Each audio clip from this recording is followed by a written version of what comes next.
आज अफ़गानिस्तान के काबुल से जो भारतीय यात्रियों को इवैक्यूएट करके एयरफोर्स के विमान ने 170 से 80 जो भारतीय नागरिक हैं उनको वहाँ से रेस्क्यू करके लाया गया है। On the way to Delhi विमान यहाँ रुका था जामनगर में। तो गवर्नमेंट ऑफ इंडिया की ओर से, गवर्नमेंट ऑफ गुजरात की ओर से, प्रशासन की ओर से हम लोगों ने सबका स्वागत किया है और सभी यात्रियों ने भारत पहुँच के जो है शांति की सांस ली है।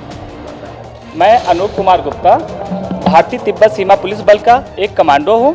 जैसा कि आप लोगों को पता है कि भारतीय दूतावास काबुल और अफ़गानिस्तान में दूसरे कांसुलेट की सुरक्षा की जिम्मेदारी आईटीबीपी के चुने हुए कमांडो को सौंपी गई है और हमारा ये सौभाग्य रहा है कि हम उस ड्यूटी अपनी सौंपे गए ड्यूटी में जो हमारी कर्तव्य था उसमें 100% सफल हुए हैं।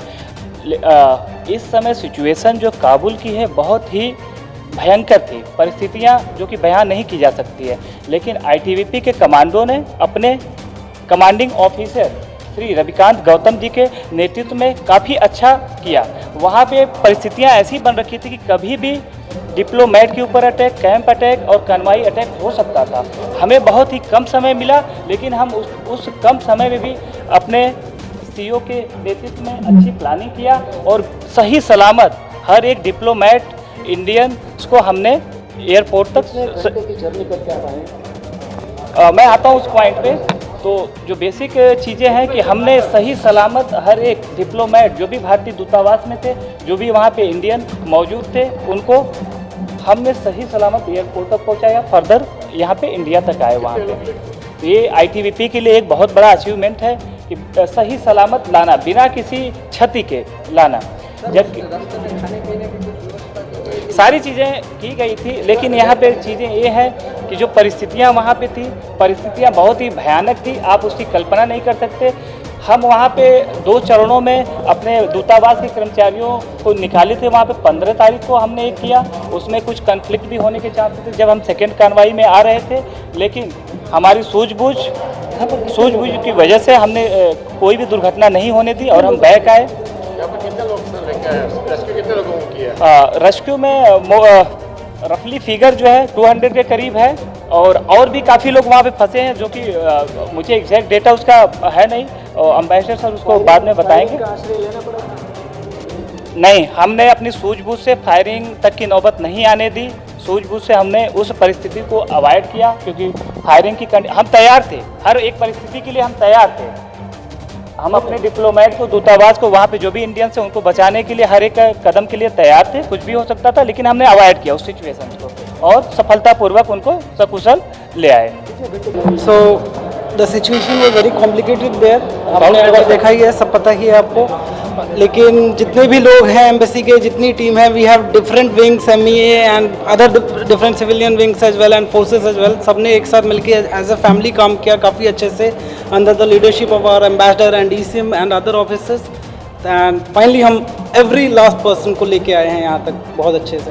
कितने लोग यहाँ पर आए हैं अभी?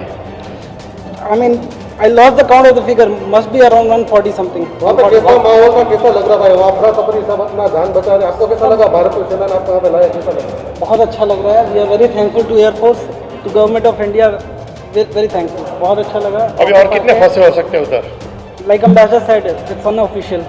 एग्जैक्ट फिगर नहीं पता। माहौल इज वेरी chaotic। बाहर हम लोग बहुत ही डिसिप्लिन ऑर्डर में आए हैं पूरे प्रोटोकॉल के साथ, बट बाहर इट इज chaotic। महिलाएं भी हैं वहाँ पर कुछ Indian? No, not official, I don't know. प्रशासन का कैसा सपोर्ट रहा, कैसे आप वहाँ से निकले? प्रशासन का वहाँ पर कैसा सपोर्ट आपको मिला और किस तरह से आपको वहाँ से निकाला? हमारी टीम ने बहुत अच्छे से कोऑर्डिनेट किया। I mean we had a big team, तो हम लोगों ने वहाँ लोगों के साथ डिस्कस करके, I mean all of us move together एक साथ। Very complex because as you know, the Islamic Republic of Afghanistan no longer exists and the situation is quite fluid now. The number of Indian nationals, unfortunately our Indian nationals do not register themselves, okay? Though we keep sending out advisories that especially in countries like Afghanistan where political situations can change it is important that Indian citizens register themselves with the Indian embassies so that in times like this, we can extract them whether or not, they may be willing at that time, because sometimes they don't pay enough attention, they get complacent. So there are some individuals there, we know of at least, I would say, I know personally of at least 5 or 6, but there are, the figures are sometimes that are quoted to us is there could be 40 to 50, but that is not something that I will stand by officially because we don't have it as a registered person on our database. Have abandoned the people of Afghanistan, that their welfare and our old relationship with them is very much in our mind.